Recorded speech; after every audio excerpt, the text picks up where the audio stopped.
Good morning and Shabbat Shalom and welcome. I'm Rabbi Ed Feinstein. This is Valley Beth Shalom Torah study for a beautiful springtime Shabbos morning, joined this morning by my joyful, happy friend, Rabbi Marc Gellman from the beautiful township of South Florida and soon Aspen, Colorado. Marc, good morning and good Shabbos. Good Shabbos, my dear friend. So Anu hapalmach. Anu hapalmach. Well, before you get too enthusiastic, let me establish what we're here to talk about this morning. Okay.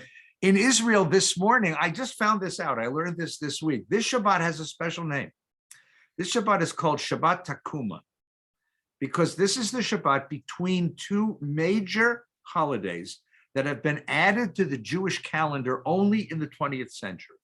The Jewish calendar, was firm for about 2,000, well, not 2,000, but close to 2,000 years. And we added two extra holidays, two holidays that follow Pesach. And that's very ironic, by the way, because Passover, as you remember, the great theme of Passover is that we can experience God's hand in history, that God has purposes in human history, and that the march from the house of bondage to the promised land, from a place of slavery and degradation to a place of freedom and development of who we are, of dignity, that this is the great march of our history, of our redemptive history. And even when we meet catastrophes, as we talked about before, the destruction of the Holy Temple, even when we meet catastrophes, we are still part of the great drama of redemption that is yet to come. That's how we can sing the song Dayenu, which means we're still going to count up the miracles, even if the process of redemption hasn't reached its end yet. And then the contemporary Jewish world adds two holidays for these two events that took place in the 20th century. Remembering the Shoah, the atrocity, the horror of the Holocaust, the destruction of 6 million Jewish souls, 1 million Jewish children, and the rebirth of the state of Israel. In Israel, this week is called Yamim Noraim Ha'aviv, the high holy days of the springtime, because these two events define modern Judaism, contemporary Judaism, and because they define where Israel fits in the narrative of Jewish history. And that's what we're going to be talking about this morning. These two events, Shoah and rebirth of Israel, Atzmaut. And the problem here that we have, and Rabbi Gellman, I know, is anxious to discuss this with us. The problem is that we have not yet figured it out. We have not yet figured out what is the meaning of these moments. Just to give you a sense of this, of the scope of this thing. So if the Exodus from Egypt took place 3,800 years ago, about 1800 BCE or 1500 BCE, the rabbis who created our Seder, the rabbis who, well, sorry? 1250 BCE, fine. The rabbis who create our Seder are living in the first century CE. They're living 1,200 years later. They have 1,200 years to figure out what Passover means before they give us the message of the Seder. More than that, Yetziat Mitzrayim and Churban Abayit, the destruction of the temple. Let's think about these two events. The greatest moment of destruction in all of human history, in Jewish history, is the destruction of the temple in the year 70 by the Romans. The Holocaust matches it or exceeds it. The greatest moment of redemption experienced by the Jewish people is Yetziat Mitzrayim, the exodus from Egypt. The rebirth of the state of Israel and its potential to save Jewish life matches it or exceeds it. The problem is that Yetziat Mitzrayim and Churban Abayit, the exodus from Egypt and the destruction of the temple, take place 1,200 years apart. The Holocaust and the rebirth of Israel take place in the experience of one generation. How do you make sense of that? How do we create a theology, a set of beliefs that help us gather in these two remarkable events and understand them and understand what they do to us and how they affect us? And we create these holidays not because we have figured this out, but in anticipation of the process of figuring it out. Or rather, to put it in a different way, within a generation, and probably much sooner than that, the last survivor of the Holocaust will leave us. I mean, right now, those who were adults at the Holocaust, or even teenagers, are in their 90s.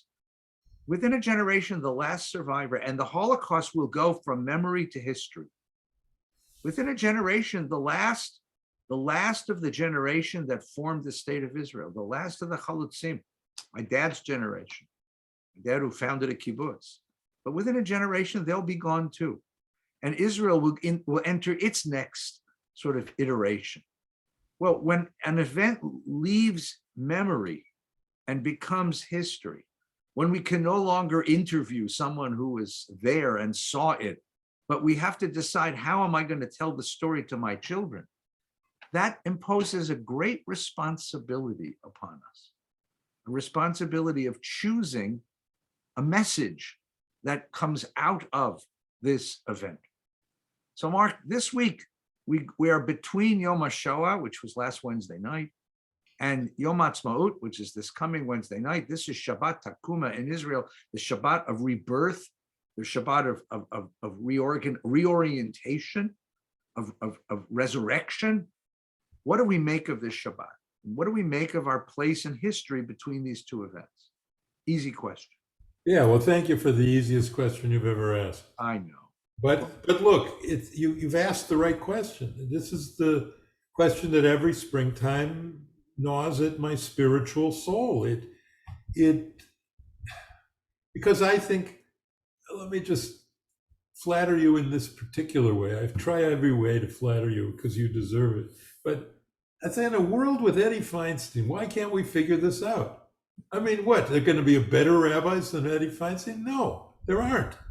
I mean, so why haven't we figured this out? And I think I have an answer about why we haven't figured it out. I haven't figured it out because I don't know.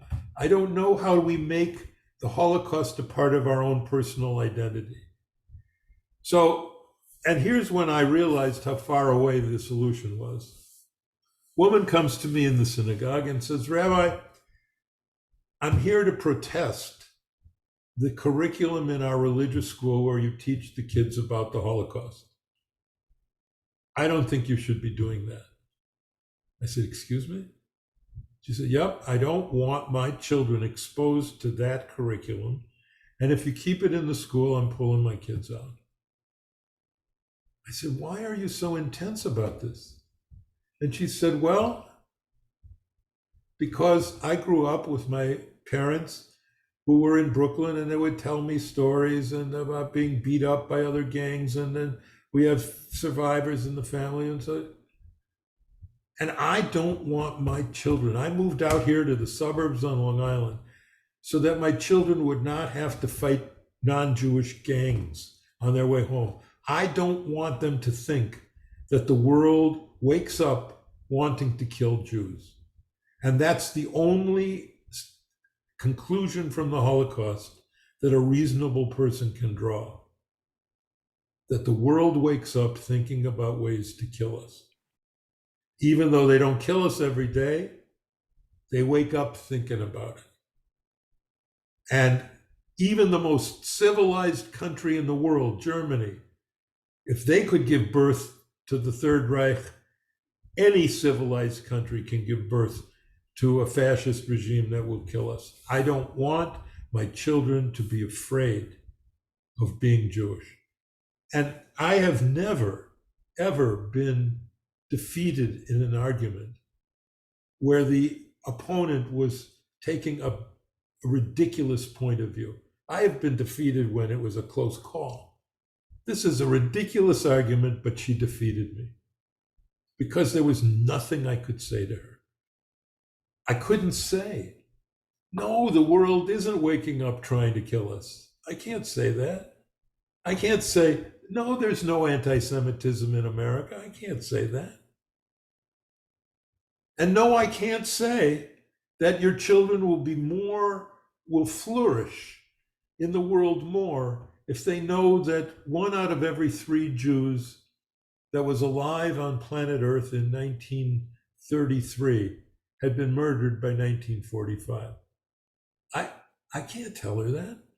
So the problem of internalizing the Holocaust is that you are internalizing the inevitability of anti-Semitism and the depth of human evil. That's the problem with that. The problem with Yom HaAtzmaut is entirely... We'll come to Yom HaAtzmaut in a second. Okay. So I'll just leave that with you. No, I thought it's a profound statement. And I think imagine that being no rabbi ever gets accused of teaching the Holocaust. No, I understand her sentiment. Yeah. But what's the alternative to that? So we don't teach the kids this? Yeah. So we teach the kids that the world is that ultimate evil does not exist in this world, that people aren't capable of doing what they did. First of all, our kid's going to find out about it. The kid's going to find, I don't know, if your kid is on the internet, but eventually the kid will figure it out. Number one, and wonder why you didn't talk about it. And second of all, don't kids, not small kids, of course, we're talking about adults. Yeah. Don't adults have to confront the capacity of human beings to do ultimate evil? Isn't Auschwitz part of the repertoire of human responses to the world that we have to be aware of so that we can guard, push back, fight back, defeat in the world? Isn't that part of our task in the world? I mean, are we better off if we close our eyes and say, I just don't want to see that? Yes, you're absolutely right. The reason why we haven't come up with an interpretive structure of the Shoah in the way that we came up with an interpretive structure for the Exodus from Egypt for Seder is because the Exodus, the rabbis chose to make it a story of liberation, which is, somewhat odd because we were generations and generations of slaves and only one generation experienced the liberation, but that's the story. So you only have one portion of maror on your Seder plate, and even that you dip into charoset before you eat it, right? Yeah. And here, there is no liberation story. There's no nechemta, Eddie. There's no nechemta. There's nothing comforting. There's nothing positive. It's darkness upon darkness upon darkness. And to stare into that darkness is, in fact, to destroy a piece of your own soul. You are absolutely right about that. However, to quote a great soul, a great teacher of mine, however, it claims us and it demands things from us. And I think that's at least one start. It demands of us to understand that this is part of the world, and that we have to fight back, and we have to push back. Okay, so let's do our job in the world, and we have to push back against it. Okay, so let's do our job. I think there's some outlines emerging, even in this early post-Holocaust world, and you are very sensitive to this and have taught me about this as well. The first is we have to revise our survival strategy as Jews. My old friend Michael Selzer, who wrote a book, The Wineskin and the Wizard, who was a professor of political science at, I think, Queens College, and very, very erudite guy. He makes a case in his book that the reason Jews survived is that we rejected political power. So there was basically no political reason to kill us or conquer us because we didn't own any territory. That was his thesis. So it turns out that that's false. That, in fact, we didn't own territory, but we got wealthy, and the beginnings of the Third Reich, the anti-Semitism was primarily motivated. I mean, they hated Jews, and Hitler hated Jews, of course, but it was motivated as it was a bank job. It was a way to steal Jewish assets from German Jews to arm the Reich for the invasion of Czechoslovakia or the Anschluss in Austria. So and then of course the Holocaust. So we realized that we were totally vulnerable, and ships like the St. Louis couldn't get anywhere, and Jews were sent back to the ovens. We need to have power. Jews need power, and that means in two ways. We need to support Israel so that it is able to defend itself against all enemies. And secondly, we need to support representatives to Congress who will support Israel, and we need to elect Jews to Congress who will represent American interests, of course, and also Jewish interests, just as other interest groups do in electing representatives to Congress. Because it was just Morgenthau, I think, back in Roosevelt's administration, who was the only Jew in the cabinet, and there was like one discussion about the Holocaust, the Treasury Secretary. And now, of course, it's a whole different thing. So that's the first thing, is we need to have political power. And I think the second thing is what you've taught me, is that we need to stop being stupid about the existence of evil in the world. That there is in the world, and we see it perfectly and tragically displayed in the war in Ukraine, there is still radical evil that is wielded and instantiated by radically evil leaders like Putin. And they aren't just doing this because it's a mistake, a miscalculation. They are radically evil. And we have to stop thinking that that Anne Frank, as you taught me, that Anne Frank was right. That, she said famously, I believe at heart, people are basically good. No, Anne, people murdered you.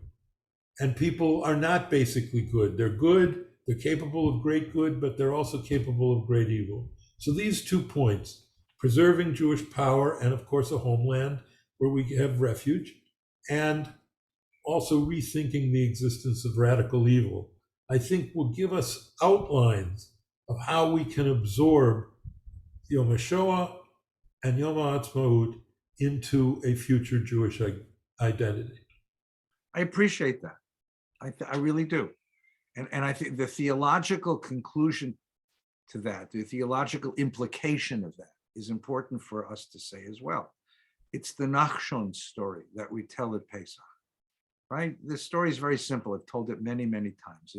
The story in the Bible is that we got to the Red Sea and Pharaoh was chasing us, and we cried out to Moses, and Moses was told by God to hold your arm across the sea.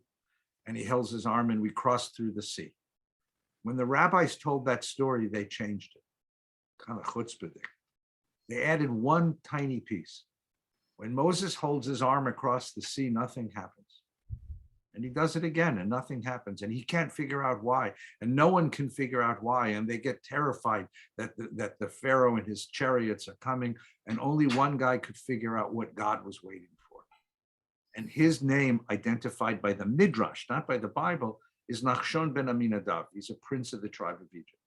And he realizes that God is waiting for someone to jump in, someone to take responsibility, someone to offer himself. And so Nachshon jumps in the water and he goes out and he goes out. And only when he goes under the waves and he begins to breathe his last does the sea open.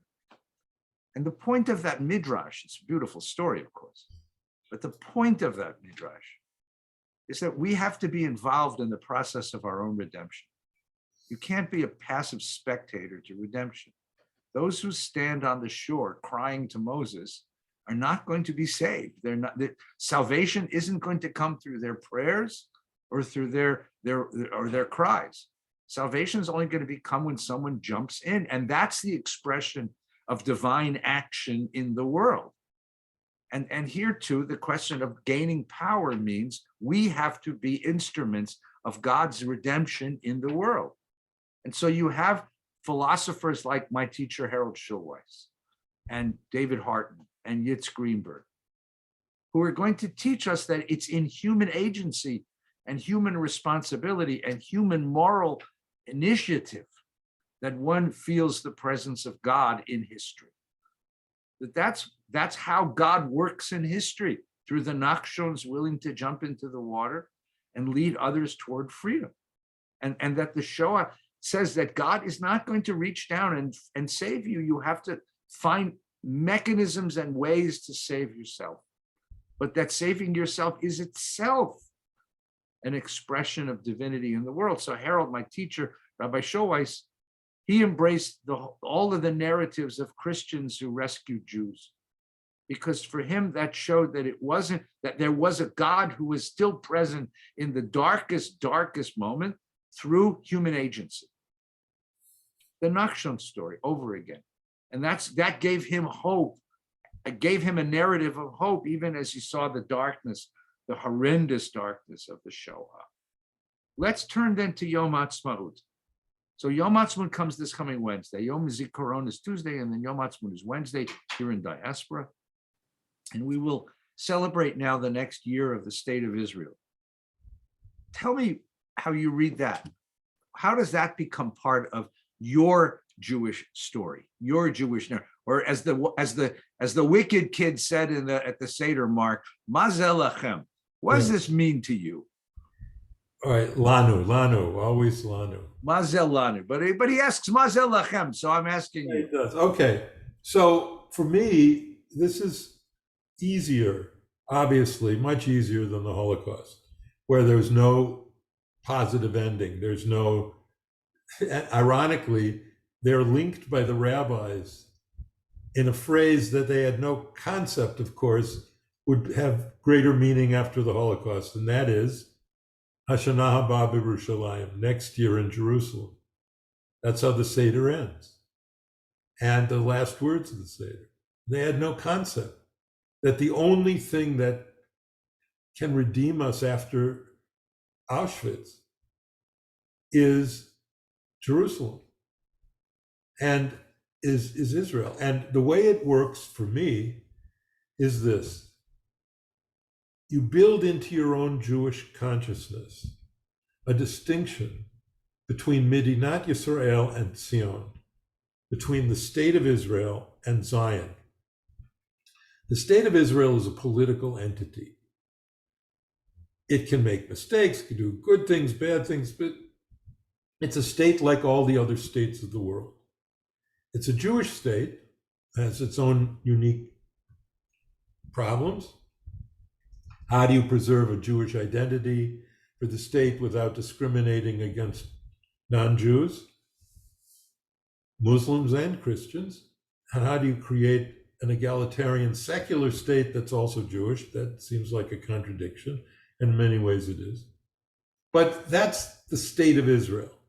And I support that and love that, but sometimes it frustrates me, and its political mistakes are just deeply painful to me, that in Israel, for example, my student, Ami Gellman, Wolf Gellman's daughter, who directed the conservative movement so many years, she can't do a wedding in Israel. But a Jew for Jesus can do a wedding in Israel because they're considered Christians. It grapes my tuchus. And that's the state of Israel, with all of its political necessities for a coalition, okay? Zion is a totally different thing. Not totally, it's the same place, but it's a different concept. So, and this was taught to me by Nelson Glick, Oliver Sholem, my teacher, the head of the CIA, the OSS during World War II, the head of my seminary, the one who convinced me to be a rabbi, and who protected me and taught me. So I'm standing on the top of Hebrew Union College in 1966, the summer of my freshman year at the University of Wisconsin. I was a Hebrew major there, and I went to Israel for my first time, and Nelson met me and took a liking to me. I took a liking to him. And one day he took me up to the roof of the Hebrew Union College on King David Street, and he pointed to the old city, which hadn't been unified at that point. It was a year away. He said, Marc, that's the old city, and there's the Temple Mount, and and the rabbis and the Muslim world, the entire world really, considers Jerusalem and that place in Jerusalem to be the axis mundi, which is the navel of the universe, means the place out of which God created the whole universe. Or said another way, it's the place where heaven and earth kiss.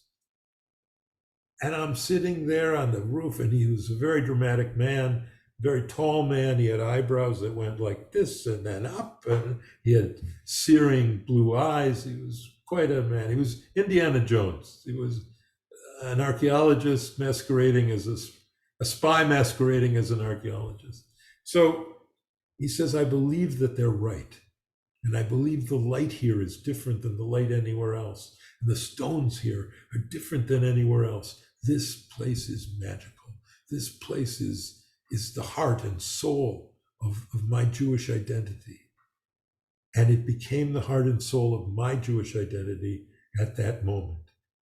And it wasn't the state of Israel that became it. It was Zion, the religious understanding of that place, the spiritual understanding of that place. And for me, it is inconceivable to be a Jew without Zion. That was beautiful. Thank you. That was really beautiful. Thank you. For me, I look at the two great godfathers of contemporary Zionism, Theodor Herzl and Ahad Ha'am. For Herzl, the purpose of Israel was to save the body of the Jewish people, literally our material being in the world, because he saw that the world was so hostile to Jews and could turn hostile at any moment. I really believe that Theodor Herzl began at the beginning of the 20th century, because he died in 1904, that he saw the Holocaust in his dreams. That what drove him in his last years was, it sounds like the Twilight Zone, but this man every night went to bed and he was in Auschwitz in his nightmares and woke up in a cold sweat. And that's what drove him. He worked himself to death, seeking a place for the Jewish people in the world where they would be safe.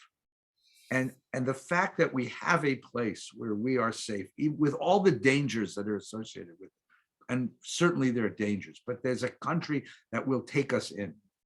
And, there's a country where we can protect ourselves.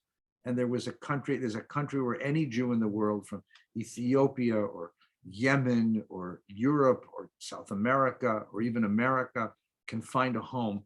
That's Theodor Herzl's dream. And that is remarkable. But the real godfather of Zionism for me is Ahad Ha'am. And Ahad Ha'am saw something which is a little more subtle than all of that. Ahad Ha'am said that the purpose of Israel was to create a new kind of Jewish personality. Because he said the problem isn't just getting the Jew out of galut, out of exile, out of diaspora. The problem was getting diaspora out of the Jew, to get galut out of the Jew. And he talked about this galut. Galut is the Hebrew word for exile. What does it mean to be in exile? It means not to belong, not to be in the world where in a place where you're safe, not to feel like you belong in the world where you're in that place. And I know that feeling. I mean, I think all of us at one point or another have felt that, the place I am is the wrong place. But fundamentally, I live, my children live with a sense of belonging in the world, a sense of security, a sense of place in the world, a sense of confidence in our own place in the world that Jews never enjoyed in all of the generations leading up to this moment. And I think that Israel, in a very subtle way, has changed our identity and given us the capacity to be who we are, to raise our voices and be visible. The visibility of so many Jews in media and politics and culture, our visibility in the world. Right? I'll give you a silly story. We once went camping. I remember when the kids were small, I took them camping. We were going to Sequoia National Park, which is a beautiful place up here. And you go through a little town called Visalia. It's a small, California town. And this was early in the morning, and I decided to stop. I found a Safeway supermarket. It was 6, 7 o'clock in the morning. We got there. We're going to load the ice chest with some ice and get milk and a few other things. And my kids are running around this big empty Safeway supermarket in Visalia. And my son screams to me from across the market, "Hey, Dad, look, they have gefilte fish." And my first response, my immediate galut Jew response, was to go, "Shh, don't tell them we're here. Because who knows, Visalia, California." And then I caught myself, I realized my kid isn't afraid to say, Dad, there's gefilte fish. He's not afraid. There's none of that galut mentality that I inherited from my ancestors has found its way into his soul. He is a very proud Jew. I think that's what Israel gave to us, a place of belonging in the community of nations, in the cultural world of humanity, and a place, meaning wherever we are, we belong. Zion, of course, a place where we can feel the presence, but wherever we are, we have a presence. And I think that's what Israel gave us. That's how Israel. So Yom HaAtzmaut for me means both the independence of the state of Israel, but also my own independence as a Jew, my own place in the world as a Jew. And I think that's one of the things that Israel's given us. So I want to wish you a very good Yom HaAtzmaut, my old friend. Thank you. And my teacher. And to everyone who's listening, this is Shabbat Takuma, the Shabbos of turning from darkness to light, from sadness to celebration, from destruction, the utter destruction and darkness of Shoah, to liberation and possibility represented by the state of Israel. And I wish you a very, very pleasant Shabbat. Quick announcements. Following this broadcast, of course, we have tefillah, we have prayers this morning from Valley Beshalom. This morning, we're going to join online the Neshama Minyan, my wife Nina's beautiful, musical, poetic minyan. So please stay tuned. It's at 9:30 and join us for that beautiful, beautiful minyan. This afternoon, minyan at 6 o'clock. Tomorrow morning, 8:30 in the morning and 6 o'clock in the evening, online only, not in person, but every other day online and in person at 7:30 in the morning and 6 o'clock. On Wednesday night for Yom HaAtzmaut, we're going to have the concluding session of our Valley Beth Shalom College of Jewish Studies. We've spent the entire year talking about Israeli culture, and our guide for this last session on Yom HaAtzmaut is the wonderful scholar of Israeli literature, Dr. Rachel Korazin, who's joining us actually live from her home in Jaffa. So join us at 7 o'clock on Wednesday night to celebrate the rebirth of the state of Israel, rebirth of the Jewish people. And Marc, I want to wish you a very good Shabbos and take good care. Beautiful. Thank you for giving us Nelson Glick for a few moments. What a joy and what a privilege. Take good care, everyone. Stay well.